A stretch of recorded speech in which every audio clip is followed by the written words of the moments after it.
bienvenue à tous à ce deuxième séminaire consacré à l'extrême droite dans un contexte particulier. Alors parfois c'est vrai, quand on programme une rencontre, on est en plein dans le cycle au moment où elle arrive. Parfois c'est un peu contracyclique. Alors à certains, évidemment, l'énoncé d'aujourd'hui apparaîtra, comme on dit en économie, contracyclique, puisque nous interrogions sur la question de savoir comment l'extrême droite, et plus précisément le Front National, cherche à séduire et à mobiliser un électorat issu des classes populaires et des classes moyennes. Il n'en reste pas moins que malgré les vicissitudes alléguées par la présidente du Front National, cette question reste tout à fait d'actualité et l'on sait qu'à la présidentielle de 2012, je parle ici sous le contrôle des politologues que je vais bientôt vous présenter, les votes issus des classes moyennes et des classes populaires, les votes du peuple autrement dit, vont être absolument déterminants. C'est la raison pour laquelle nous avons choisi aujourd'hui d'aborder ce thème avec parmi ceux qui, aujourd'hui, sur la scène intellectuelle et militante française, suivent le plus près ces problèmes. Alors un mot tout de suite, nous devons tout à l'heure retrouver probablement par Skype, la technique aidant et les petites fées de la règle du jeu nous y aidant, le politologue Pierre-André Taguieff, mais dont l'état de santé est actuellement très précaire et très mauvais.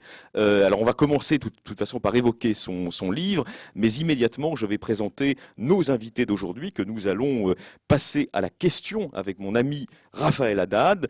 Pascal Perrineau, bonjour, bienvenue à la règle du jeu, c'est un grand plaisir, un grand honneur de vous y recevoir. C'est la première fois que vous venez à ce séminaire, mais il y aura d'autres occasions, je pense, de vous faire intervenir sur les nombreux sujets sur lesquels vous vous prononcez dans l'espace public. Vous dirigez le CEVIPOF, bien sûr, et vous signez ces jours-ci chez Fayard un livre intitulé Le choix de Marianne, tout un programme, si j'ose dire. Laurent Bouvet, bonjour. Alors on parle beaucoup de vous en ce moment.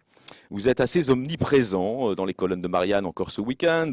Vous êtes alors comment est-ce qu'on va dire ça, le professeur de sciences politiques qui monte à gauche. Et oui, c'est l'inexorable ascension de Laurent Bouvet.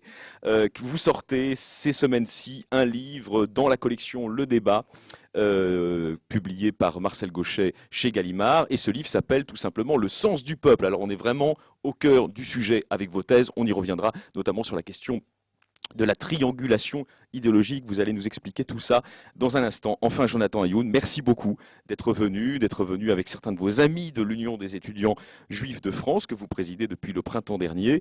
Et on peut dire que vous êtes aujourd'hui en première ligne dans la lutte justement contre la banalisation des idées de l'extrême droite, contre la dédiabolisation entreprise par sa présidente, par la présidente du Front National depuis maintenant 2 ans. Donc tout de suite et sans transition, je cède la parole à mon ami et camarade Raphaël Haddad qui va poser les premières questions à nos politologues et à nos militants avant, nous l'espérons, de rejoindre l'ami Pierre-André Taguieff. Bonjour à tous. Il n'y a qu'à regarder les chiffres pour s'apercevoir que Marine Le Pen séduit. Elle séduit des parties de l'électorat. Elle demeure en tête chez les ouvriers, à un niveau important chez les employés. C'est ce que Pascal Perrineau nous montrait cette semaine encore dans un papier paru dans le Figaro. Alors, la gauche a-t-elle véritablement tourné le dos aux classes populaires? Elle séduit aussi dans des groupes qui, au-delà de leur poids électoral, ont un poids symbolique fort. On a eu ces derniers mois un certain nombre de tentatives de Marine Le Pen de se rendre en Israël et on a vu de vrais débats à l'intérieur de la communauté juive autour de cette question.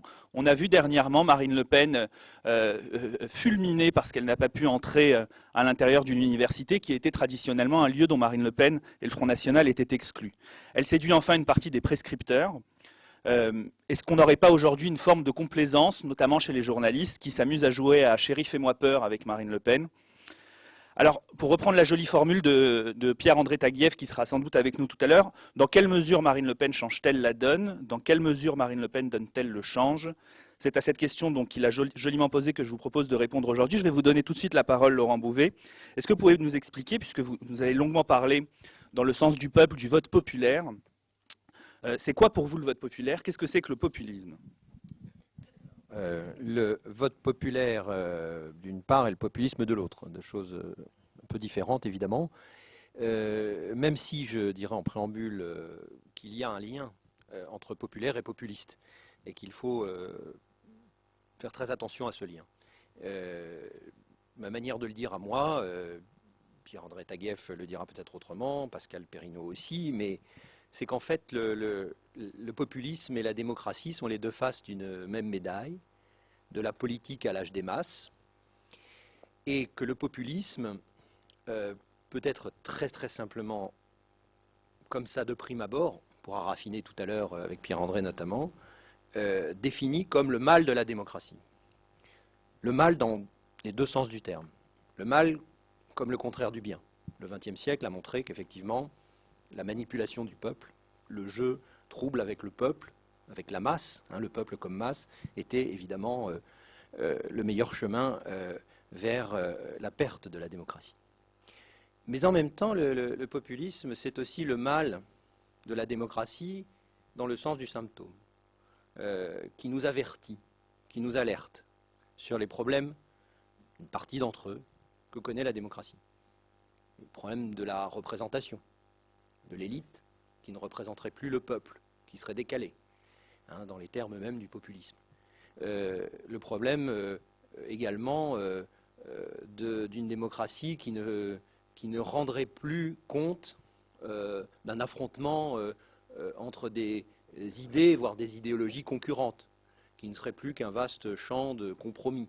Et voilà, donc on a une alerte. Alors, ça, c'est vous résumez évidemment l'argumentaire propre au Front National sur l'UMPS ou l'établissement UMPS, voilà, comme ils disent. C'est exactement. Il y a à la fois donc le haut, le bas, le peuple, l'élite. Donc ça ne va plus. Nous sommes mal représentés. Nous ne nous retrouvons plus dans nos représentants. Ils nous mentent. Ils ont des intérêts qui ne sont plus les nôtres, etc. Tous les discours Alors, qu'on pour entend. compléter la question introductive et évidemment centrale qu'on va vous poser à chacun de Raphaël, vous écrivez justement dans Le sens du peuple, c'est un livre passionnant, qui consonne beaucoup d'ailleurs avec celui de Pierre-André qu'on entendra, j'espère, tout à l'heure. Vous écrivez: le populisme européen a trouvé, dans le contexte de la crise totale, une occasion de se déployer dans des proportions électorales jamais atteintes depuis la Seconde Guerre mondiale. Est-ce que ça veut dire qu'un spectre hante l'Europe aujourd'hui, qui est justement le populisme, et que pour le combattre, il ne faut pas se polariser de ce fait sur le seul Front National? Oui, bien sûr. Alors, si on avance encore un peu dans la définition, mais je n'oublie pas la définition du vote populaire que vous m'avez posée, qui est très importante. Mais si on avance un peu plus, effectivement, ce que d'ailleurs la manière dont Pierre-André Taguieff le décrit depuis de nombreuses années, le populisme est un style qu'on peut retrouver dans différents contextes historiques, chez différentes forces politiques, à droite comme à gauche. Ça peut être un mouvement relativement positif. Si on prend le populisme américain, aux États-Unis, le mot même a une signification beaucoup moins péjorative qu'en Europe. Voilà, il y a des situations historiques là, très différentes. on sent que la plume de François Hollande, occasionnelle que vous êtes, a quand même Oui. lu ses classiques, et notamment Christopher Lasch. Très occasionnel, on va dire. Et vous avez lu Christopher Lasch, voilà. Et j'ai lu Christopher Lasch. Qui réhabilite la notion même de populisme. Voilà. Oui, bien sûr, qui est un auteur américain extrêmement important pour toutes ces questions, qui est très bien traduit en français, enfin très bien traduit. La traduction n'est pas très bonne techniquement, mais dont la plupart des œuvres ont été bien traduites, donc j'y renvoie volontiers ceux qui nous écoutent et nous regardent. Alors, simplement pour le vote populaire, puisque vous m'avez posé la question au début, qu'est-ce que c'est que le vote populaire Pascal Perrineau, qui connaît ça beaucoup mieux que moi, pourra raffiner évidemment l'analyse. Le vote populaire, c'est le vote de ce qu'on appelle les catégories populaires. On n'est pas beaucoup plus avancé. Alors qu'est-ce que c'est que ces catégories populaires? Moi, j'y mets d'abord des catégories, ce qu'on appelle dans le classement de l'INSEE, les catégories socio-professionnelles, de la population active, les ouvriers, les employés. Il faut rappeler que c'est plus de la moitié de la population active. Il faut y ajouter, même si à l'intérieur de ces deux catégories, évidemment, il n'y a pas d'homogénéité. Il y a des ouvriers très qualifiés. Par exemple, un conducteur de TGV est un ouvrier, comme un manœuvre l'est aussi. Et entre les deux, il y a, en termes de salaire, de statut social, de mode de vie, une énorme distance, bien évidemment. Bon, il y a un problème d'hétérogénéité. Deuxième catégorie de population qu'on peut rajouter, qu'il ne faut pas oublier, c'est celle qui a en partie fait l'élection de Nicolas Sarkozy en 2007. Ce sont les retraités, donc qui ne sont plus dans la population active, issus des catégories populaires, des milieux ouvriers, employés, et qui représentent une masse assez significative. Et puis, on oublie souvent, il y a ceux qui ne sont pas encore dans la population active, les jeunes.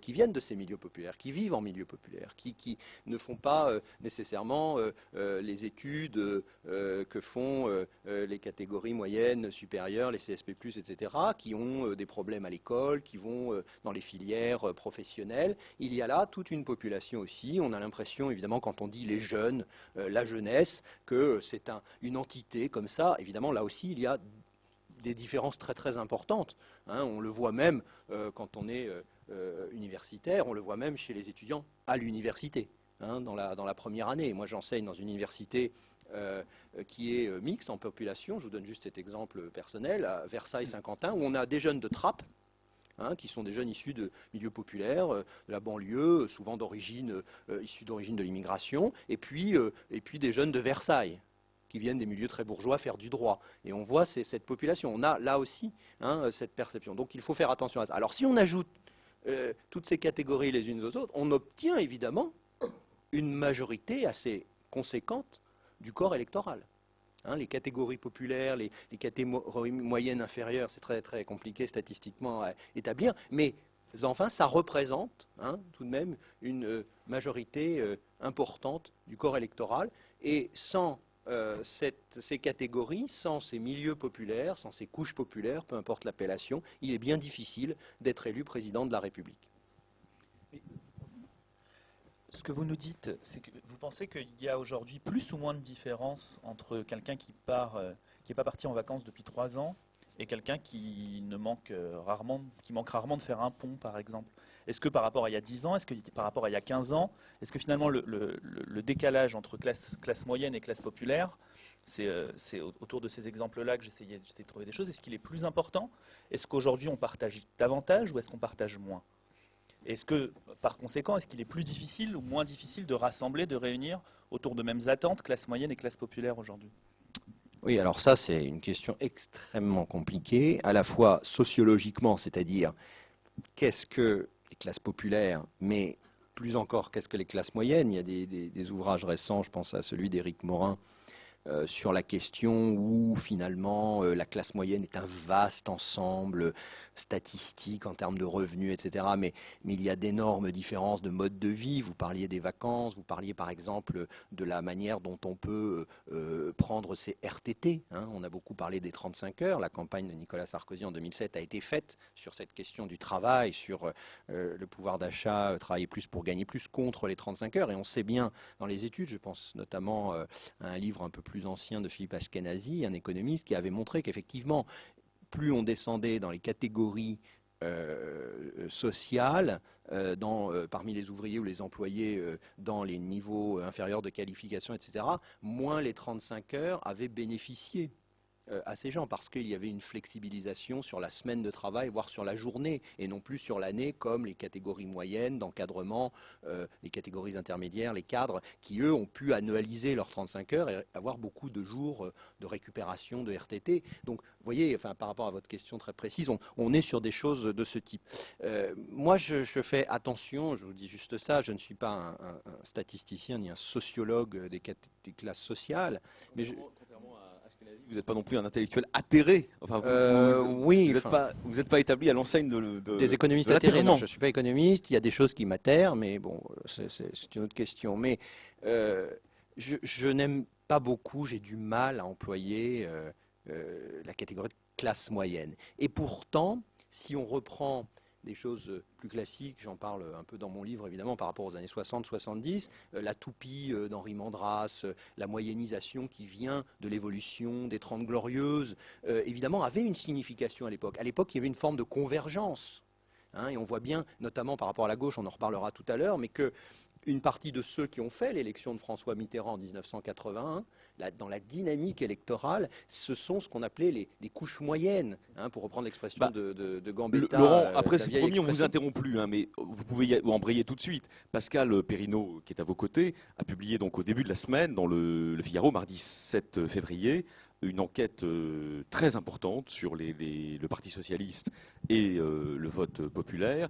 Et je vous lis ce qu'il dit, vous allez réagir tout de suite. La désillusion donc, des classes populaires vis-à-vis du PS s'enracine dans une déception vis-à-vis d'une gauche gouvernante, souvent peu capable de satisfaire des demandes économiques et sociales des couches populaires qu'elle a pourtant alimentées lorsqu'elle était dans l'opposition. Vous, qui êtes proche, justement, qui êtes, disons, un témoin critique de l'évolution du socialisme de gouvernement, vous partagez ce diagnostic? Oui, tout à fait, bien évidemment. C'est une évidence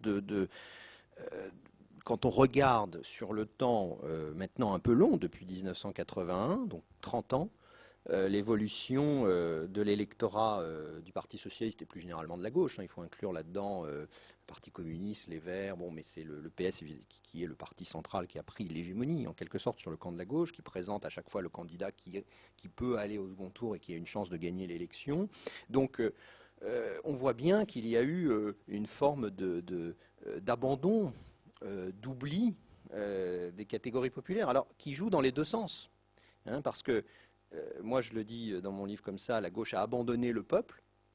Bon, mais le peuple a aussi abandonné la gauche électoralement. Enfin, c'est une relation à double sens. Bon, pour un certain nombre de raisons. Les raisons économiques et sociales par rapport aux politiques publiques sont évidentes. Il y en a aussi qui sont culturelles. Le président de la République, là, dans le Figaro Magazine d'hier, a mis l'accent d'une campagne qui va se dérouler sur les valeurs, sur l'identité, questions culturelles au sens pas artistique, au sens de questions sociales, de qu'est-ce qui différencie les uns des autres, etc. Eh bien, on voit bien qu'aussi sur ces questions de libéralisme culturel notamment, la gauche s'est éloignée des catégories populaires, et je dirais juste, et je m'arrêterai là pour ne pas parler de trop comme ça, qu'elle a aussi joué un rôle dans les représentations d'une forme de stigmatisation de ces catégories populaires. On est passé, si vous voulez, du mythe du peuple, notamment de la classe ouvrière, du mythe populaire avec, je prends ces exemples dans le cinéma de Jean Gabin, vous voyez, dans La Bête humaine, du cinéma du Front populaire, du mythe de l'ouvrier.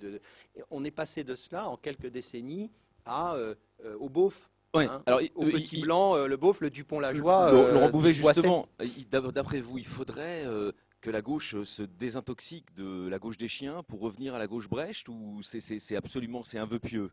Oui, alors c'est certainement parti un vœu pieux, le retour à un âge d'or qui n'était pas si doré que ça, comme d'habitude, on s'aperçoit toujours que c'est plus compliqué, évidemment, n'est ni souhaitable ni possible. Simplement, il y a deux éléments, deux impératifs. Sans les catégories populaires, sans un ancrage sociologique, c'est pas juste gagner une élection, c'est gouverner dans de bonnes conditions. C'est-à-dire gouverner avec une coalition sociologique, avec un ensemble suffisamment fort et installé pour permettre effectivement, par exemple, de faire des réformes qui soient acceptées parce qu'elles ont été débattues, parce qu'il y a des compromis sur certains aspects, etc. Donc ça, c'est très important. Il y a besoin d'un ancrage populaire large. Ça, c'est la première chose, électorale, si vous voulez, politique au sens général. Et puis, au-delà, je dis d'une formule, mais la gauche sans le peuple, est-ce que c'est encore la gauche? Est-ce qu'il y a encore un sens à la gauche? C'est pour ça que j'ai repris cette belle expression, le sens du peuple, que j'ai trouvée chez Michelet. C'est pas moi qui l'ai inventée, c'est une expression qu'utilise Michelet dans l'introduction à la révolution à son histoire de la Révolution française. Et est-ce que si on perd le sens du peuple à gauche, est-ce qu'on peut encore être la gauche? Est-ce qu'il peut encore y avoir cette différence? Voilà la question, au-delà des questions évidemment électorales très pratiques. Alors, on reviendra plus tard sur les thématiques ou sur les manières d'aborder qui seraient de nature à permettre à la gauche de retrouver le sens du peuple. Mais donc, ce que vous nous dites dans cet ouvrage en substance, c'est que la gauche a nourri elle-même, je vous cite, la gauche a nourri elle-même cet ennemi mortel de ses renoncements et de ses insuffisances. En somme, le Front National, pour vous, ne croit, ou croit essentiellement, que sur les terrains laissés en jachère par la gauche? Alors, je me suis intéressé dans ce livre à la gauche, au rapport entre la gauche, le peuple et évidemment le populisme. Parce qu'il y aurait beaucoup de choses à dire sur la droite et sur la guillantisation des esprits, mais comme vous êtes à gauche, évidemment, vous critiquez d'abord votre camp, c'est normal, qui aime bien châtie bien, c'est ça? Non, mais évidemment, qui aime bien châtie bien, je connais mieux, donc c'est pour ça que je m'y intéresse davantage, mais on pourrait faire ce livre sur la droite aussi, et puis aussi sur qu'est-ce que c'est que cette différence droite-gauche à réintroduire dans l'équation, bien entendu. Tout cela est quand même pose un certain nombre de problèmes, de définitions, etc. Mais je pense en effet que, compte tenu du rapport historique de la gauche aux catégories populaires, au peuple, dans ses représentations et dans sa réalité électorale, tous les ouvriers ne votaient pas à gauche. Mais la majorité des ouvriers votaient à gauche. Il y avait une conscience au-delà d'une situation de classe, si on reprend les termes marxistes, qui était celle d'une émancipation collective que la gauche a historiquement portée. C'est largement la même chose si on prend non plus le peuple social, je dirais, mais le peuple démocratique. La gauche a porté très longtemps, la gauche républicaine, et puis dans d'autres pays elle s'appelait autrement, mais peu importe, a porté le suffrage universel, a porté l'émancipation collective par le vote. Il y avait des débats d'ailleurs à l'intérieur de la gauche. Grève générale, prise du pouvoir, par le Parlement, les lois sociales. Bon, donc, il y a une histoire de la gauche et du peuple. Le sens du peuple, c'est d'abord à gauche qu'on le trouve. Voilà. Ça ne veut pas dire que la droite, je reprends juste un exemple pour bien illustrer ça, ça ne veut pas dire que la droite n'est pas populaire, n'a pas le peuple. D'ailleurs, je prends l'exemple de mai 68. Où est le peuple? Qui est le peuple en mai 68? Est-ce que ce sont ces jeunes, cette jeunesse étudiante, ce début de massification de l'enseignement supérieur qui explose, qui revendique un mode de vie, etc., dans les rues de Paris ou dans d'autres situations dans le monde? Est-ce que ce sont les 10 millions d'ouvriers qui font grève en France, les 10 millions d'ouvriers, d'employés, de salariés qui font grève dans le pays pendant le mois de mai? Ou est-ce que c'est le peuple derrière Malraux pour De Gaulle le 30 mai sur les Champs-Élysées? Où est le peuple? Voilà, il n'y a pas de monopole de la gauche sur le peuple, simplement il y a une histoire particulière voilà, à laquelle je me suis intéressé. Peut-être qu'un jour je ferai un deuxième tome sur la droite. On l'espère, il y aura beaucoup de choses à dire aussi. Merci beaucoup Laurent Bouvet pour ces premiers mots d'introduction. Alors c'est vrai, on citait l'enquête importante de Pascal Perrineau, importante et qui évidemment prend sens aussi dans la réflexion du camp sarkozyste sur les brèches éventuelles qu'elle peut ouvrir dans le front constitué aujourd'hui par François Hollande et ses amis. Mais malgré tout, une question justement peut-être un peu taquine et polémique à l'endroit de la droite. Tout le monde de Guillaume Pelletier, aujourd'hui à Jean-Luc Mélenchon, se réclame du peuple et pense que l'élection va se gagner au peuple. C'est si vrai que ça, Pascal Perrineau? Une élection sans le peuple, ça ne se gagne pas, en tout cas. Non mais d'accord, mais présenter le peuple au sens du populaire, c'est-à-dire les classes moyennes ou les classes populaires, menacées par le déclassement comme l'arbitre de l'élection, est-ce que c'est pas déjà sémantiquement se situer sur le terrain du populisme d'extrême droite? Non, non, non. La droite, dans son histoire, au début de la Ve République, convoque souvent dans les campagnes électorales la figure du peuple. C'était le cas du général de Gaulle. L'identité de nombreux partis, et en particulier les partis créés par celui qui va devenir le fondateur de la Ve République, définissent leur identité politique à partir de la notion de peuple, le rassemblement du peuple français. Donc, en effet, comme le disait Laurent Bouvet à l'instant, la gauche n'a pas le monopole du peuple, même si la gauche, dans cette longue histoire de l'émancipation collective, politique, sociale, économique, a joué son rôle. Alors, aujourd'hui, contrairement à quelques analyses qui relèvent plus du délire que de l'analyse, aucune construction majoritaire ne peut se faire sans les couches populaires dont parlait tout à l'heure Laurent Bouvet. Alors, simplement, vous allez nous dire pourquoi, d'après vous, voilà. François Hollande, donc dans ce discours du Bourget que Laurent Bouvet connaît bien, et que dans les 60 engagements pour la France, il a très peu, quasiment pas, évoqué la notion ou le concept de peuple, et en revanche, il a laissé en de nombreuses occurrences les mots France, les mots nation, ainsi que les mots république, et bien sûr laïcité, apparaître. Alors pourquoi justement cette forclusion du nom du peuple? Alors, c'est certainement le symptôme de ce dont on parlait à l'instant, à savoir une gauche qui est mal à l'aise avec les catégories populaires, avec ce dont elles sont porteuses souvent en matière de valeurs, et qui rentre en profonde contradiction avec ceux qui peuplent les appareils de la gauche, et qui sont à la fois d'une origine sociale, d'une origine culturelle extrêmement différente, et qui obéissent plus à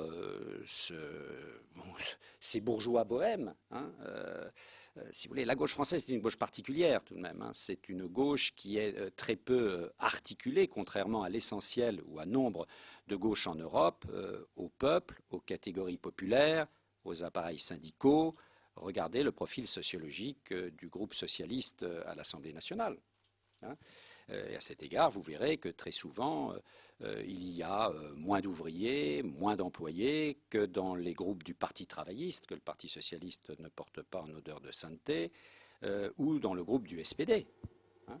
Donc il y a bien une gauche là qui est particulière et qui a une distance culturelle par rapport aux catégories qu'elle cherche à représenter, qui est peut-être plus importante qu'ailleurs quand on compare les différents pays européens. Et dans la dernière période, ça s'est accru plutôt que réduit.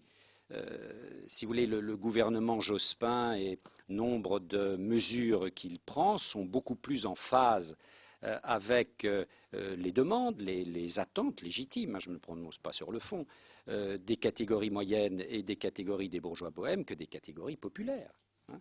Et cela va se traduire d'ailleurs en 2002. Le choc de 2002, il y a quelque chose à voir avec ça.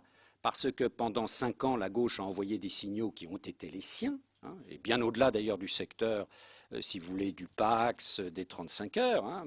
Regardez le régime, les stocks options, c'est inventé par qui, hein, bon. Et à partir de ce moment-là, il y a une sanction électorale en 2002. Alors, juste une question un peu polémique, mais pour nous mettre dans l'ambiance, c'est vrai que c'est à la mode aujourd'hui, du Figaro à Marianne, c'est à la mode de faire le procès d'une gauche qui aurait abandonné le peuple. Très bien. Mais en même temps, vous voyez bien que la sémantique populiste ou poujado-populiste, hein, d'une Marine Le Pen, c'est une sémantique qui se déploie indépendamment de cet éventuel abandon.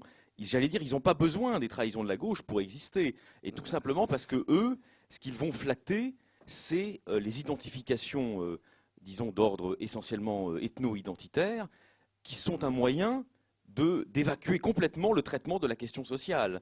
Donc on n'a pas, finalement, est-ce qu'on a vraiment besoin des abandons de la gauche française pour que le tour de passe-passe, qui consiste à ethniciser l'ensemble des problèmes, soit réalisé à l'extrême droite? C'est pas sûr. Non, ça ne suffit pas, mais c'est un des éléments essentiels du dispositif qui laisse un espace électoral pour une dynamique au Front National, hein.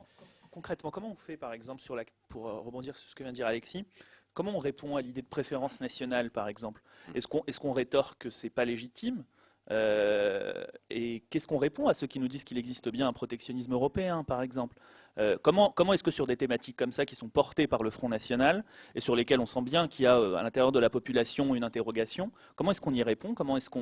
Quelle réponse la gauche doit y apporter? Alors la gauche est elle-même porteuse d'ambiguïté là-dessus. Vous savez, une des affiches que le Front National ne met plus sur les murs était l'affiche de Roger Salingro, ministre de l'Intérieur du Front Populaire, qui préconisait des mesures, avait mis en œuvre des mesures qui relevaient de la préférence nationale, hein, en 1936. Hein. Et bien sûr, le Front National, il y a maintenant de nombreuses années, avait fait une affiche en disant aujourd'hui Roger Salingro voterait Front National. Donc la gauche est aussi empêtrée dans ses contradictions sur le fait qu'est-ce qu'on fait dans une situation de crise et quel est l'espace que l'on donne à, si vous voulez, une attention particulière aux couches populaires nationales. Hein, bon, la gauche, dans son histoire, a été confrontée à cette question et a apporté des réponses qui aujourd'hui feraient scandale. Hein. Voilà. Alors moi, je ne suis pas un acteur politique, hein, je suis un analyste de ces questions. En tout cas, ça m'a frappé. J'ai fait depuis de nombreuses années, je fais de nombreux entretiens et j'ai fait des entretiens avec des électeurs du Front National. Et j'étais frappé en particulier en 2002 de la présence extrêmement forte de cette thématique dans l'électorat populaire, hein, du Front National. Et très souvent, ça me frappait de voir comment, chez ces électeurs, ouvriers, employés, qui très souvent d'ailleurs avaient voté à gauche ou venaient de familles de gauche, dès 1995, j'avais inventé ce concept de gaucho-lepénisme. Alors ça n'était pas très correct, donc en effet, beaucoup de politologues me désignaient du doigt. Aujourd'hui, c'est devenu tellement évident que voilà, ça ne pose plus aucun problème. Il ne faut pas avoir raison trop tôt. Hein. Donc il y avait ce gaucho-lepénisme, mais c'était très frappant dans le discours de ces électeurs. Ça n'allait absolument pas, chez la plupart d'entre eux, avec un discours de type raciste. Hein. Ce discours de type raciste était véritablement très peu présent chez ces électeurs. C'était beaucoup plus un discours sur, écoutez, dans une situation de crise économique et sociale, l'État-providence auquel nous restons attachés doit peut-être se recentrer sur les nationaux, sur nous. Hein. Et puis, quand ça ira mieux, on réouvrira le guichet de l'État-providence. Vous voyez, c'était un type de discours de ce type, et c'était un type de discours dans lequel la dimension d'ethnicisation était faible. Alors, ça ne veut pas dire qu'en revanche, chez les cadres du Front National, dans d'autres couches, au Front National, il n'y ait pas cette dimension ethnique. Et Pierre-André Taguieff a bien raison de dire, quand je parle de national-populisme, c'est parce que dans ce national-populisme, contrairement à d'autres formes, le peuple est considéré à la fois comme un démos, mais surtout comme un ethnos. Hein, et donc il y a bien une dimension, oui, à ce moment-là, qui joue sur l'identité ethnique. Mais je vous assure que dans les grandes masses de cette progression électorale vertigineuse que Le Pen connaît sur une base très populaire, parce qu'il y a deux âges au Front National, il ne faut pas confondre, il y a la décennie 80, puis il y a ce qui se passe après. La décennie 80, oui, c'est une radicalisation de droite, oui, il y a une dimension en effet d'ethnicisation forte, même dans le discours des électeurs qui le soutiennent. Dans les années 95, à partir des années 95, c'est autre chose qui est à l'œuvre. Il y a une protestation sociale qui se lie dans la dynamique du Front National, dont nous ne sommes pas sortis, hein, et vis-à-vis de laquelle à la fois la droite et la gauche sont empêtrées. Hein. Et on ne peut pas rabattre le Front National comme on pouvait le faire dans les années 80 sur cette seule dimension d'un populisme identitaire, d'ethnicisation fort, etc. Hein. C'est plus compliqué que cela, cette affaire. Hein. Sinon, on ne serait pas là aujourd'hui à tenter de réfléchir à plusieurs. Et sur l'expression politique des couches populaires, puisque c'est la question que vous nous posez. Oui, il y a, quand vous regardez depuis le suffrage, depuis 1848 et la naissance du suffrage universel, il y a eu des compagnonnages extrêmement intimes entre la gauche républicaine, socialiste, communiste et les couches populaires. Mais très souvent, ce dispositif se dérègle. Fin du XIXe siècle, le boulangisme, hein, c'est pas simplement... voilà, il y a bien une dimension là, qui est une dimension... où un général qu'on va présenter certes de tradition républicaine mais qui se découvre des ardeurs de sédition, voilà, il rencontre le peuple, hein, Boulanger. Hein. Le général de Gaulle, dans le petit schéma que j'ai fait sur le vote des couches populaires depuis les débuts de la Ve République, la période gaulienne est une période où le gaullisme est en phase avec les catégories populaires. Ce sont des minorités dans les années, fin des années 50, dans les années 60. C'est une minorité des groupes ouvriers, des groupes employés qui votent pour la gauche. Hein. Et la rencontre avec la gauche et François Mitterrand se fait dans les années 70 et dans les années 80. Et puis, dès les années 90, tout le dispositif se dérègle. Hein. Et Nicolas Sarkozy, en 2007, est majoritaire chez les ouvriers, il est majoritaire chez les employés, il est majoritaire dans la région Nord-Pas-de-Calais. Hein, 52%. Donc, le sarkozysme a été aussi, comme le gaullisme à notre époque, a été, dans le dispositif des droites, une capacité de ces droites à rencontrer, alors peut-être de manière fugitive, on le verra, à rencontrer en effet des demandes, des inquiétudes, des valeurs du peuple. Alors, avant que Jonathan Ayoun nous présente, disons, ses premières analyses, et que Raphaël ensuite vous interroge sur les enjeux plus immédiatement électoraux, justement, comment endiguer cette séduction du FN. Une question quand même encore sur justement la reformulation des obsessions, disons, traditionnelles de l'extrême droite. C'est vrai qu'aujourd'hui, la dénonciation de la finance apatride n'est plus au premier plan. Ce qui inquiète beaucoup l'électeur potentiel de l'extrême droite, c'est le déclassement, et un déclassement qui serait dû à la montée en puissance des minorités religieuses et, disons, identitaires musulmanes. Donc il y a une obsession de l'islam qui forme d'ailleurs une sémantique commune avec une partie de plus en plus importante, disons, de l'électorat UMP. Est-ce que ça, c'est la faute de la gauche, franchement?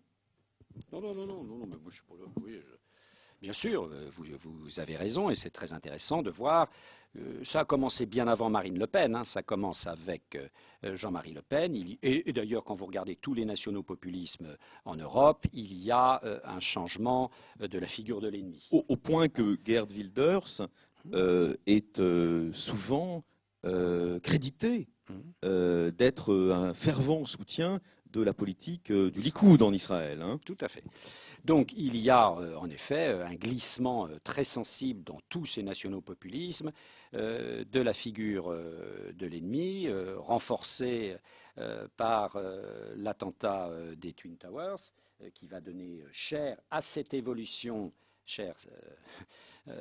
qui va donner chair à cette évolution qui est antérieure d'ailleurs à l'attentat des Twin Towers et qui est sensible dès le début des années 90, où la figure de l'islam radical devient une figure en effet de mobilisation forte dans le discours de tous ces acteurs et d'ailleurs bien au-delà, bien au-delà de ces seuls acteurs. Et nous n'en sommes absolument pas sortis aujourd'hui. Quand vous regardez dans les enquêtes d'opinion, bien au-delà des seuls électeurs du Front National, cette thématique a un écho fort, jusque dans une partie de l'électorat de la gauche. Jusque dans une partie de l'électorat de la gauche. C'est pour ça d'ailleurs que d'autres, en dehors du Front National, ne se privent pas d'utiliser cette thématique qui d'autre part correspond à des problèmes et à des questions réelles. Ce ne sont pas de pure construction discursive. Enfin, si tous ces gens-là avaient lu les très bons livres qui sont parus après le 11 septembre, et notamment en France de certains philosophes comme André Glucksmann, qui nous fait le plaisir d'être là aujourd'hui dans la salle, s'ils avaient lu Manhattan à Dostoïevski, ils auraient compris, Dostoïevski à Manhattan, pardon, ils auraient compris, le livre d'André Glucksmann, ils auraient compris que la frontière, c'est pas entre l'islam et l'Occident chrétien qu'elle passe, c'est à l'intérieur même de chaque bloc de civilisation, entre les démocrates et les théocrates, entre les amis de la liberté et de la démocratie et les intégristes. Mais, si vous voulez, dans le combat politique, on a besoin de figures de l'ennemi. Regardez ce qui est en train de se passer en ce moment dans la campagne. Bien. Le Front National a trouvé là une figure de l'ennemi mobilisatrice. Mais il faut écouter attentivement ce qui se dit. Quand vous écoutez, j'étais là, puisque je suis ce parti depuis des années, j'étais là il y a un an, lors du discours de Tours de Marine Le Pen, devant une salle qui était une salle de cadres, alors là, de l'extrême droite, des membres du parti. Elle fait son discours après sa victoire. Gollnisch avait fait un discours, il avait été battu avec tous les fondamentaux de l'extrême droite la plus radicale. Un applaudissement phénoménal dans la salle. Même Jean-Marie Le Pen, qui a le talent politique qu'on lui connaît, sentait que c'était très mauvais, ça, et demandait aux militants de se calmer, de ne pas applaudir, tout de même celui qui venait d'être battu. Après, sa fille arrive, le signifiant Le Pen, certes, est très applaudi, et après, elle va développer un discours tout à fait intéressant, dans lequel il y a cette figure, oui, de l'islam radical, mais il y a bien autre chose. Il y a bien autre chose. Il y a un changement radical des références historiques, un changement radical des référents socio-économiques et des référents linguistiques. Des référents historiques, elle convoque le général de Gaulle, Jean Jaurès, les résistants de 40, enfin voilà, les hussards noirs de la République, voilà. Bon. Les référents, la République, le service public, les référents économiques et sociaux, c'est-à-dire que la politique économique et sociale qu'elle présente aux militants est une politique qui ne se situe pas du tout à l'extrême de la droite, mais quelque part entre la droite et la gauche, et d'ailleurs sur de multiples thématiques plus proches des politiques économiques et sociales proposées par la gauche que par la droite. La colère de Mélenchon. Voilà. Alors justement, une question. Et dernier point, les référents, c'est important, les référents linguistiques et symboliques. J'ai comparé les deux discours, le discours de Hollande au Bourget et le discours de Marine Le Pen à Tours.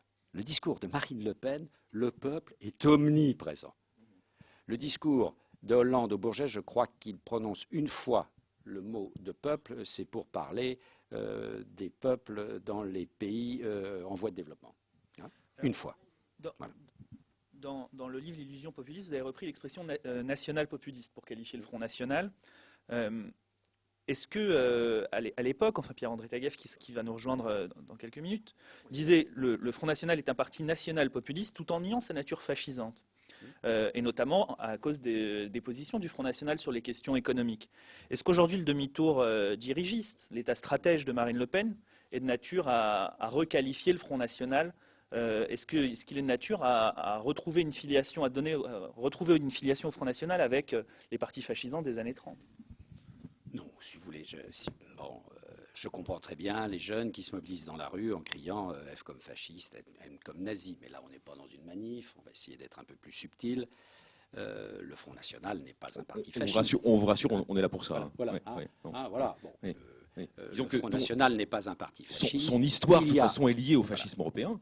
Il y a des fascistes au Front National. Le Front National n'est pas un parti fasciste. Sinon, la catégorie de fascisme n'a plus aucun sens. Pourquoi? Le fascisme, c'est tout de même. C'est quoi? C'est un refus de la démocratie pluraliste. Le Front National ne refuse pas les mécanismes de la démocratie pluraliste. Il ne prône pas un régime de parti unique.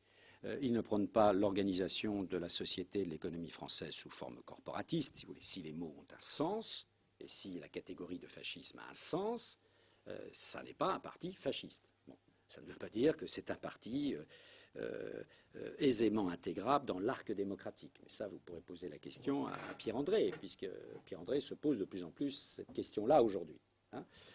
Personnellement, je crois que c'est un parti qu'il est complexe d'intégrer dans l'arc démocratique. Mais c'est une opinion personnelle. Mais ça n'est pas un parti fasciste. Mais il y a des fascistes au Front National. J'en ai rencontré en janvier. Ce que vous nous dites, c'est que en fait, le seul élément qui est essentiel, mais je l'entends, pour vous qui permettrait de ne pas qualifier le Front National de parti fasciste, c'est le fait qu'il respecte la logique démocratique, finalement. C'est que bien qu'étant ainsi, et à la fois sur les questions économiques, et à la fois sur les questions identitaires, sur une lecture du monde qui est une lecture fascisante, le respect de la démocratie est de nature à les disqualifier de cette catégorie. Bien sûr, oui, bien sûr. D'accord. Et les partis auxquels on a affaire aujourd'hui. Deux sur trois, Deux choses. Le meilleur observateur de la droite, de l'extrême droite en Europe, c'est un Italien, Piero Ignazzi, qui en plus de ça a été confronté à cette question de la mutation du néofascisme en Italie, et du passage du MSI au parti qui aujourd'hui est un parti de type conservateur que l'on connaît en Italie. Piero dit deux choses importantes. Il dit il y a deux extrêmes droites en Europe. Il y a une extrême droite ancienne qui se nourrit de la nostalgie des régimes défunts, que ce soit des régimes de type fasciste, de type national-socialiste ou tout simplement autoritaire. Ces extrêmes droites ne marchent pas dans les urnes. Elles rencontrent partout un échec. Regardez les scores de la Phalange aujourd'hui en Espagne. Moins de 1% des suffrages exprimés. Et puis il y a une autre extrême droite, qu'il appelait, lui, l'extrême droite de type post-industriel, qui se nourrit des malaises des sociétés post-industrielles. Malaise économique et social, malaise culturel, malaise politique. Et il reprend une analyse, même s'il n'utilise pas cette grille, au fond, il modernise l'approche que le vieux Freud avait dans Malaise de la culture, quand lui, il cherche à comprendre ultime ce qui se question, passe. après on vous laisse développer, parce que là on est au cœur du sujet. Quand Antonio Tabucchi, en Italie, réplique avec l'artillerie ou l'arsenal de l'antifascisme traditionnel contre cette nouvelle extrême droite, ou quand, ici, la règle du jeu lance une campagne de vigilance à l'égard de Marine Le Pen, vous pensez que ces acteurs font fausse route dans leur analyse de la nouvelle extrême droite? La vigilance, je ne la remets absolument pas en cause. Mais ça n'est pas une vigilance contre le fascisme. Ça n'est pas une formation fasciste. J'en parle avec mes étudiants depuis des années de cette question, parce qu'en milieu étudiant, en effet, il s'agit d'autre chose. Ça ne veut pas dire que cette autre chose n'est pas menaçant. Voilà. Mais efforçons-nous de bien qualifier. On ne combat bien que ce que l'on a bien compris. Si on l'a mal compris, on le combat mal. Et même, Pierre-André avait écrit dans les cahiers Bernard Lazare de très belles choses il y a quelques années, on nourrit le phénomène qu'on veut combattre. Alors bon, voilà. Donc je cherche simplement à essayer d'y voir un petit peu plus clair, quoi. Donc c'est extrêmes droites de type post-industriel, pour reprendre ce que dit Piero Ignazzi, ce national-populisme, pour reprendre la catégorie extrêmement féconde de Pierre André ou de Michel Vinocq du côté de l'histoire, s'articule sur 3 ressorts fondamentaux. Un malaise dans la modernité des sociétés post-industrielles, un malaise dans la modernité des sociétés que j'appellerais les sociétés ouvertes, que sont les nôtres, et un malaise dans les sociétés du consensus politique, que sont très souvent les systèmes politiques européens. Alors, ces 3 malaises sont 3 ressorts qui ont nourri, créé et alimenté et continuent d'alimenter ce phénomène. Peut-être que Jonathan aura des solutions d'ailleurs à nous proposer, mais en quelques mots, dites-nous comment Piero Ignazzi, pour le cas de l'Italie, voit justement la nouvelle, comment dire, les contours, dessine les contours de ce que pourrait être une nouvelle mobilisation antifasciste intelligente. Qu'est-ce qu'il préconise justement pour lutter contre ces extrêmes droites post-industrielles? Alors, bon, Piero Ignazzi est un professeur à l'université de Bologne. Vous voyez, c'est pas un militant. Ce n'est pas un acteur politique. Voilà, c'est pas un acteur politique. Mais pour en avoir, puisque nous travaillons très souvent ensemble, pour en avoir parlé souvent ensemble, il est beaucoup plus préoccupé par ce qui se passe du côté de la Lega Nord que par ce qui se passe du côté de l'Alliance nationale. Pour lui, la mutation d'une partie importante du MSI en Alliance nationale est réussie. Voilà. Et réussi, ce parti, pour lui, est devenu un grand parti conservateur. D'ailleurs, les partis de l'arc démocratique italien le reconnaissent, puisque vous avez des représentants de l'ancien parti communiste qui assistent au congrès de l'Alliance nationale. Vous voyez, au congrès de l'Alliance nationale. Bon, c'est comme si ici, François Hollande, dans un FN rénové, allait au congrès du... Vous voyez, voilà. Bon, hein, bon. Donc, il dit, pour lui, en tant que citoyen italien, il me dit, bon, cette mutation est réussie. En revanche, du côté de la Lega Nord d'Umberto Bossi, là, il y a un phénomène politique qui est un phénomène beaucoup plus menaçant pour l'avenir du système politique italien. Il y a là, au contraire, même un mouvement qui, d'une optique régionaliste, s'est incroyablement radicalisé au cours des dernières années, qui est de plus en plus porteur d'un discours à dimension explicitement xénophobe et raciste. Et pour lui, le danger vient beaucoup plus de la Ligue du Nord et de sa radicalisation que de la mutation du parti néofasciste en parti conservateur. Alors, on ne veut pas le faire évidemment parler en son absence, mais j'imagine que vous parlez souvent. Ignazzi, il pense que le Front National relooké post-industriel, si vous voulez, de Marine Le Pen, va plutôt vers le modèle Alleanze Nazionale de Fini, ou va plutôt vers le modèle Lega Nord de Bossi? Si vous voulez, le Front National n'a pas le leader qu'est Umberto Bossi. Umberto Bossi, ça n'est pas n'importe qui. Voilà. Et la qualité d'analyse de l'état du système politique et de la société italienne qu'a nourri la réflexion d'Umberto Bossi, l'aggiornamento au sein du MSI et la mutation du MSI en Alliance nationale, il n'y a pas ces éléments aujourd'hui au Front National. Ils ne sont pas là. Marine Le Pen n'est pas Umberto Bossi. Les cadres du Front National ne sont pas les cadres du MSI et ne sont pas nourris de ces multiples débats qui ont pu nourrir d'ailleurs le MSI dans les années 60, 70, avec des changements de direction qui étaient des changements d'ailleurs sur la stratégie du mouvement à avoir. Donc, on n'est pas du tout au même degré de maturité pour envisager une mutation du Front National. Le Front National cherche beaucoup plus, dans le cadre d'une victoire de la gauche, à récupérer les dépouilles de ce que sera l'éclatement de l'UMP. Hein. Mais ça n'est pas nourri en amont par, j'allais dire, un lent travail de mutation stratégique et tactique qui a été celui du mouvement néofasciste en Italie. Merci infiniment pour ces précisions, pour ces analyses et aussi pour ces distinctions essentielles justement à la compréhension du nouveau phénomène. Hein, parce que vous avez raison, le débat public sur le sujet, il est pris entre l'époujadisme et une vigilance qui est peut-être aujourd'hui un peu datée quand, disons, elle se contente de la posture dénonciatrice. Alors justement, Jonathan Alioune, comment vous entendez d'abord les analyses que viennent de nous faire deux experts du sujet, hein, Laure Bouvet et Pascal Perrineau, et j'allais dire comme président de l'Union des étudiants juifs de France, comment est-ce que vous pensez passer à l'attaque, là, dans les semaines qui viennent, contre le nouveau Front National post-industriel relooké qu'évoquait à l'instant Pascal Perrineau? Merci. Donc ce n'est pas en spécialiste, en politologue que je vais m'exprimer, mais de fait, quelque part, on est spécialisé dans l'action contre le FN depuis quelques mois, et je vais essayer d'abord, dans un premier temps, de revenir déjà sur les actions que nous avons menées depuis le mois de décembre contre le Front National, et à la lecture de ce qui en est dit, quelles leçons on peut en tirer sur celle à mener pour les mois qui nous restent, qui nous séparent du premier tour, et en réalité aussi pour l'enjeu des législatives ensuite. J'entends bien dans ce qui est dit cette inquiétude, et c'est notre question, et ça a été notre question depuis quelques mois, de ce combat contre le Front National qui pourrait être rétrograde ou qui pourrait être contre-productif s'il reposait sur les mêmes mouvements, sur les mêmes types d'actions que par le passé. C'est-à-dire, en d'autres termes, l'idée de faire le jeu de la victimisation ou d'être instrumentalisé par Marine Le Pen pour renforcer une identification des classes populaires aux leaders du Front National.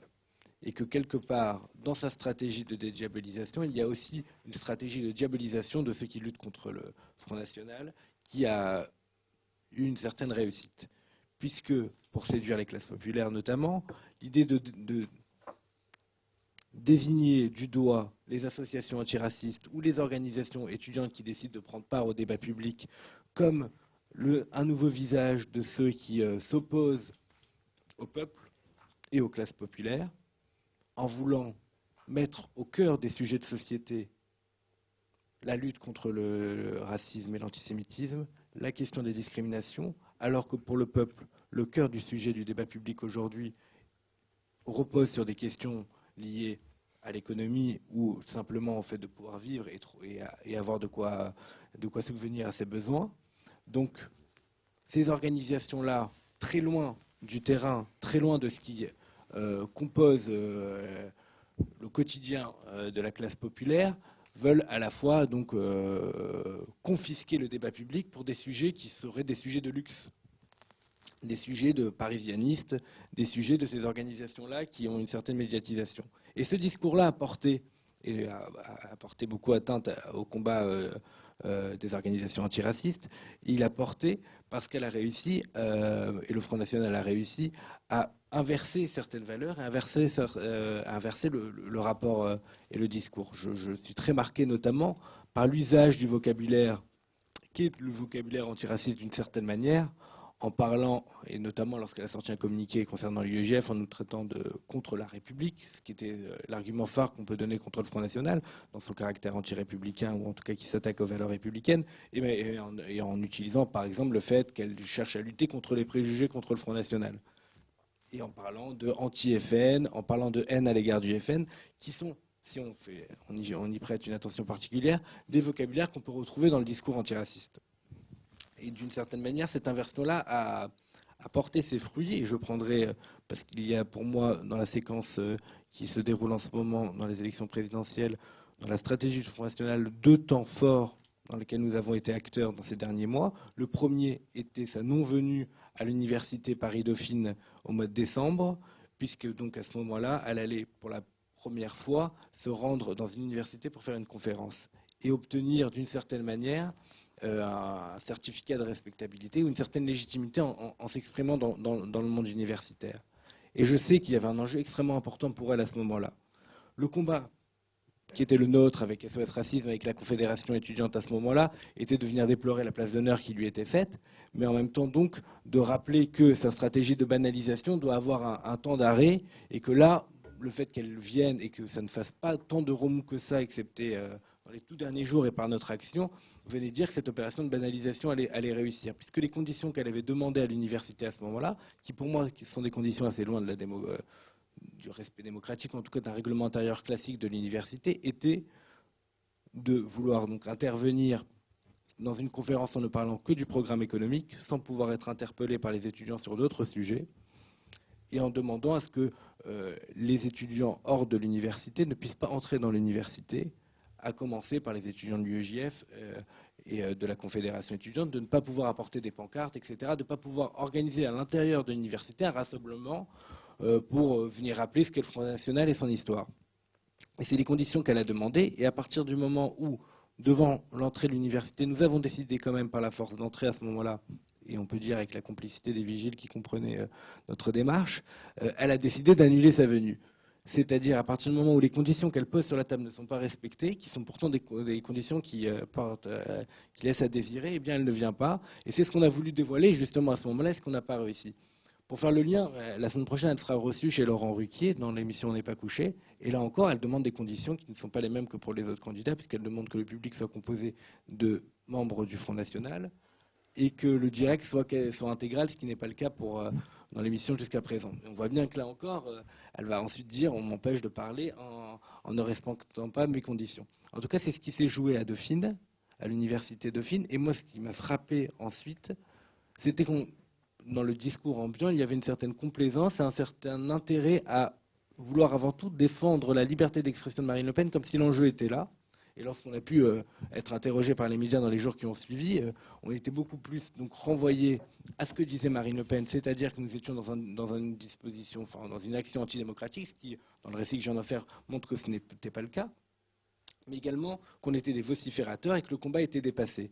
Alors bien évidemment, il y a dans tout ce qu'on peut dire dans l'évolution du Front National un combat à renouveler, mais il y a malgré tout l'idée de dire ce renouvellement de combat ne doit pas pour autant laisser tomber une vigilance. Et en réalité, c'est ce que j'ai l'impression certains cherchent à pousser parce que quelque part, bien soit on a peur de la contre-productivité de l'action contre le Front National, soit parce qu'eux-mêmes se sentent démunis ou considèrent que, en réalité, l'enjeu n'est pas tellement dans la lutte contre le FN aujourd'hui. Alors, je prends juste la deuxième séquence politique qui est assez importante et qui pour moi marque un tournant.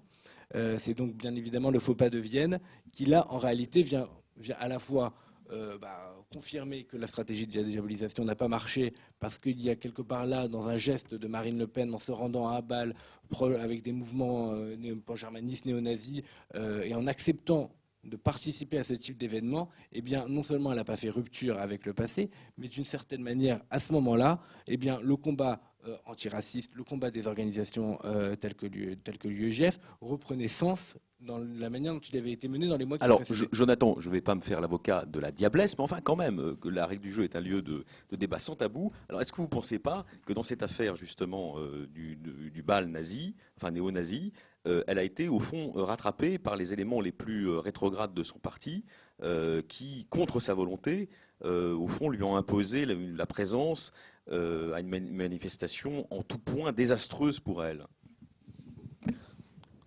Je pense que le sens des mots quand on est un homme politique est important. Et lorsqu'on dit que les négationnistes nous dérangent au plus haut point, eh bien, on agit en conséquence.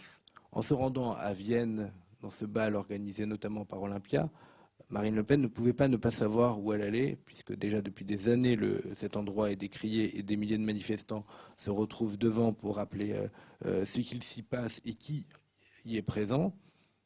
Et que là encore, donc elle savait bien qu'elle se rendait dans un endroit où des négationnistes étaient ovationnés chaque année. Je pense qu'en réalité, dans cette manière dont elle a décidé de reprendre part à cet événement, il y avait quelque part un sentiment de toute puissance, c'est-à-dire dans cette idée de dire je peux là à présent me permettre des faux pas, comme elle en avait fait d'autres à l'étranger quand elle s'était rendue aux États-Unis ou en Italie, et qu'à ce moment-là, ce n'était pas tellement repris, il n'y avait pas tellement d'écho en France, parce qu'en réalité, elle rencontre malgré tout des gens institutionnels légitimés dans ces pays-là, et que ça n'a pas un écho où on vient dire voilà ce que fait Marine Le Pen. Et d'ailleurs, si on prend cet exemple-là du faux pas de Vienne, le temps de la réaction a été extrêmement long. Nous avons réagi avec SOS Racisme le dimanche matin, c'est-à-dire 2 jours après, ce qui est déjà tard. Et pour moi, c'est une erreur d'avoir réagi aussi tard. Il n'empêche que de vendredi soir à dimanche matin, il n'y avait aucune réaction de la société civile ni de la classe politique.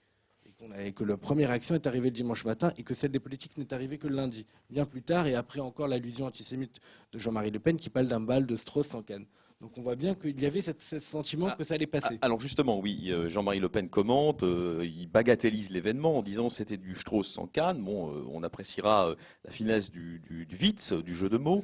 Est-ce que ça montre que la rupture annoncée de l'extrême droite française avec l'antisémitisme est un trompe-l'œil?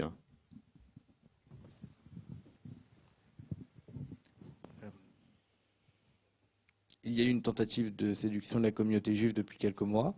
Je comprends qu'il y a aussi ça derrière cette question-là, c'est de dire le Front National veut faire rupture avec l'antisémitisme pour séduire la communauté juive qui, offrirait une virginité politique, en tout cas qui serait le meilleur gain, la meilleure proie récupérée pour vouloir dire nous sommes un parti comme un autre. Je rappelle que cette stratégie-là avait déjà été celle de Jean-Marie Le Pen avant sa déclaration sur les points de détail, où à la fois il était dans une volonté de rendre normal le Front National, et à la fois il avait tenté quelques tentatives de séduction de la communauté juive, et puis le naturel a repris le terrain, et il a à ce moment-là fait la déclaration du point de détail. Et on peut dire d'une certaine manière que Vienne, dans une moindre mesure, et le détail de Marine Le Pen, en tout cas en ce qui concerne la séduction de la communauté juive, parce que là il y a un véritable cran d'arrêt. Je pense que ce parti-là n'a pas fait rupture, bien évidemment, avec sa composante antisémite, dans le sens où, à la fois, Jean-Marie Le Pen est président d'honneur, que Marine Le Pen n'a jamais pris une véritable distance par rapport à ces discours-là, et qu'à l'intérieur du parti, il y a encore de nombreuses personnes qui ont tenu il y a peu des propos antisémites. Alors, Yvan Belletti, on va dire, il a été exclu pour 2 ans, certes. Donc, un propos antisémite demande exclusion pour 2 ans. On peut dire que quand on veut faire rupture avec l'antisémitisme, on considère que dire qu'on est anti-juif est quelque chose de radical dans les personnes avec qui on a envie de s'associer. Et puis, on peut considérer que l'éviction d'Alexandre Gabriac, par exemple, qui était le jeune qui avait fait le salut nazi, qui aujourd'hui siège encore au sein du Conseil régional Rhône-Alpes dans le groupe Front National, montre que cette rupture-là ne se fait pas. C'est un effet d'annonce, c'est un trompe-l'œil. Quand on va chercher un peu plus près, plus au fond dans la réalité de ce qu'est le Front National, eh bien, on voit que c'est une composante toujours très vivace.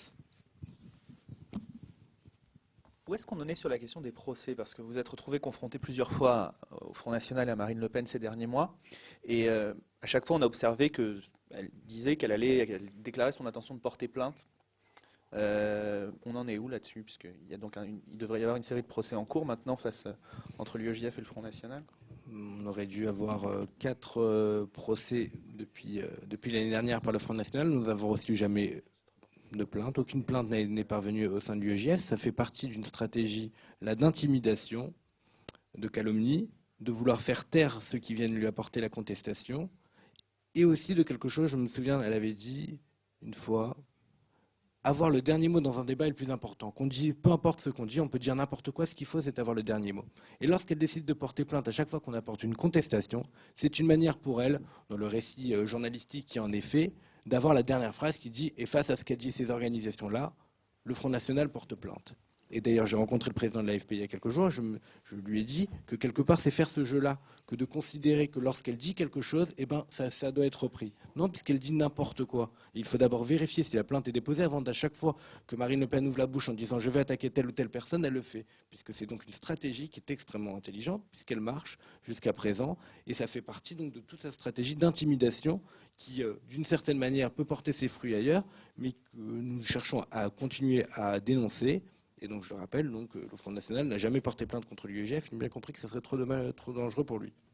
Alors, c'est vrai que c'est la question que tout le monde attend. Est-ce que vous avez le sentiment qu'auprès des classes moyennes et éventuellement des classes populaires de la communauté juive française, une partie de ce discours de dédiabolisation est en train de convaincre? Il a réussi à convaincre une certes minorité au sein de la communauté juive, mais en tout cas ça a été extrêmement mis en avant jusqu'à ce faux pas de Vienne. Je pense que par contre cette stratégie de diabolisation peut gagner du terrain plus largement, puisque si on prend là le retour qu'il y a sur cet événement-là, qui a eu un écho au sein de la communauté juive, parce qu'on en a fait en sorte qu'il y ait un écho le plus largement possible, mais qui n'a pas eu un écho extrêmement important auprès du grand public, montre bien que la question de l'antisémitisme, la question du négationnisme, la question des valeurs, on va dire, que prône le Front National, qui peuvent attaquer le vivre ensemble ou le principe républicain, n'est pas le sujet essentiel pour l'électorat populaire ou des classes moyennes, et que il y a là certainement une défaite ou un bilan négatif de l'action pour la promotion du vivre ensemble en France qui est à prendre en compte, puisque ce n'est plus un sujet, puisque ça doit être un sujet de second rang, comme si ce sujet-là devrait arriver une fois que la situation économique serait résolue, une fois qu'on aurait résolu d'autres problèmes. Mais je pense que là, il y a quelque chose d'important pour nous à ne pas à ce moment-là considérer que dire alors il faudrait que les organisations antiracistes soient plus proches du terrain et à y voir les gens, les ouvriers, pour leur demander comment ils peuvent les aider sur les questions économiques. Eh bien, je pense que là, c'est céder et c'est une démission de notre rôle de considérer qu'alors, Si le débat se passe ailleurs, il faut aller le suivre, puisque ce débat se passe sur tous ces plans-là, et que la question du vivre ensemble doit être un enjeu essentiel pendant cette campagne électorale. Et ça va être notre rôle à la fois de ne pas se laisser porter par le discours du Front National sur d'autres débats qui sont ceux, justement, sur lesquels on peut l'attaquer. Une dernière question, est-ce que vous êtes d'accord avec ce que nous disait tout à l'heure Pascal Perrineau? Est-ce que, pour vous, le Front National, c'est un parti démocratique? J'ai bien entendu l'idée de dire que le Front National, tel qu'il se présente aujourd'hui, fait le jeu de la démocratie, et même dans les propositions, dans le programme qui est le sien, à aucun moment on peut considérer qu'il y a une remise en cause forte de la démocratie. Par contre, on a pu le voir dans les endroits où il a pris le pouvoir, dans les mairies, ou même dans le discours qu'il peut porter, il attaque à la démocratie de différentes manières. Puisque je suis centré sur notre action, parce que je parle de ça, c'est le lieu dont je peux parler. Lorsque l'affaire de Dauphine a eu lieu, donc nous avons apporté la contestation, ce qu'elle a demandé juste ensuite, c'est la dissolution des organisations. L'UEJF, MJS, SOS Racisme, l'UNEF. Si bien que toute personne qui apporte la contestation ou qui apporte une parole contre le Front National devrait être dissoute dans un second temps. On pourrait penser que si elle met en pratique cette stratégie-là ou cette réflexion-là, eh bien alors à terme, il n'y aurait plus de manifestations, de rassemblements dans la France de Marine Le Pen et à la rigueur le parti unique. Alors c'est bien évidemment, c'est pas ce qui est proposé, mais en tout cas dans certaines sorties de Marine Le Pen, quand elle est très énervée, quand on comprend qu'elle va aller au fond de ce qu'il y a dans le centre d'intérêt du Front National, eh bien en réalité on peut dire qu'elle s'attaque à la démocratie. Merci beaucoup Jonathan Ayoun pour ces témoignages, pour ces analyses. Alors comment vous avez entendu justement ce que nous dit Jonathan Ayoun, Pascal Perrineau, sachant que Pierre-André Taguieff, dont l'état de santé n'est pas très bon, mais écrit dans une page frappante de son livre, Le nouveau national-populisme, que le Front National représente très bien ces nouvelles extrêmes droites, post-industrielles, pour reprendre la formule d'Ignazzi. Il le qualifie de chauvinisme du bien-être. Justement, le cœur de son programme, de sa plateforme, où la dimension protestataire de la préférence nationale revient en fait à une théorisation de l'égoïsme national. Et évidemment, on l'entend à ce que dit Jonathan Ayoun, il y a une capacité sur cette base-là de rassembler tous les déçus, les vaincus, les exclus de la construction européenne et de l'entrée dans un monde globalisé, mais aussi de tous ceux qui pensent pouvoir eux-mêmes, dans un avenir proche, être soumis à une forme ou à une autre de déclassement. Ça fait du monde, hein. Tout à fait, oui. Ça fait du monde, et c'est vrai que ça ne se réduit pas aux groupuscules obsédés par les questions ethno-raciales. C'est moins qu'on puisse dire aujourd'hui. Non, ça fait du monde, et en effet, dans plusieurs pays européens, maintenant, des partis de ce type, ou proches, ont dépassé la barre des 20%. Le premier parti suisse, aujourd'hui, l'UDC SVP de Christophe Blöcher, est depuis, je crois, 3 législatives, le premier parti en Suisse. Le parti de Geert Wilders est maintenant sensiblement au-dessus de 20 points. Le parti du progrès, même si c'est autre chose, mais enfin, en Norvège, est un parti qui maintenant est au-dessus de 20 points. Bon. Donc c'est un progrès un peu spécial, mais là aussi, c'est orwellien, les mots sont détournés de leur sens d'origine. Je vais revenir sur cette question de chauvinisme et d'État-providence qui est à mon avis essentielle. Non, moi je partage toute une partie de ce que vous avez dit. Sur la permanence d'une sensibilité antisémite dans des pans du Front National qui est évidente. Le président d'honneur, heureux de lui, en effet, disant bon voilà, Fienne, vous n'allez pas nous embêter avec ça, c'est Strauss sans canne, bon voilà, c'est dit, voilà, c'est dit. Donc bien sûr, c'est là. Et quand on compare en particulier les destins ou les mutations possibles de la droite extrême en France et en Italie, il faut bien voir que le passé et le passif de l'extrême droite en France sur le terrain de l'antisémitisme est beaucoup plus lourd que celui, est beaucoup plus épais, a une tessiture beaucoup plus dense que celui de la droite extrême en Italie, même s'il y avait un antisémitisme dans toute une partie de la droite extrême en Italie. Mais j'allais dire, ça n'a rien à voir avec la force de l'antisémitisme dans la droite révolutionnaire, comme disait Zef Sternel, de la fin du 19e et du début du 20e. Donc c'est aussi cela qui se dit dans le Front National aujourd'hui et sa difficulté. Marine Le Pen ne s'est excusée de rien, Gianfranco Fini s'est excusé de tout. Alors si on vous dit justement sur ce sujet-là, le Front National de Marine Le Pen n'en déplaise peut-être à sa présidente, qui a sans doute la volonté d'évoluer, ça il faut l'en créditer, c'est vrai, mais reste quand même l'héritier de Drummond, ça vous paraît tout à fait juste? Bien sûr, Le Front National reste l'héritier de Drummond en 2012. Bien sûr, il y a un héritage, et ça n'est que le début du droit d'inventaire. Ils ne l'ont même pas, enfin c'est très timide la manière dont ils progressent sur ce terrain, et c'est un des éléments du blocage. Et le déverrouillage d'ailleurs, pour le peu qu'on sache, quand on regarde dans les enquêtes les comportements électoraux de la minorité juive, il ne semble pas qu'il y ait eu, d'ailleurs d'aucune des minorités. Minorité protestante, ça ne bouge pas. Minorité musulmane, la séduction est faible. Ce que je n'ose appeler la majorité catholique, dans un pays qui connaît le mouvement de déchristianisation que nous connaissons, c'est très intéressant. Chez les catholiques pratiquants réguliers, c'est-à-dire ceux qui se rendent à l'office religieux tous les dimanches ou presque. Il y a toujours un rejet viscéral de l'extrême droite. Bien sûr, le Front National. Le Front National se nourrit de toutes les désaffiliations. Et les désaffiliations religieuses et culturelles, comme les autres. Oui, mais les affiliations économiques. Et donc, dans les milieux qui restent des milieux affiliés, quelque part, il y a une résistance culturelle à la pénétration du Front National.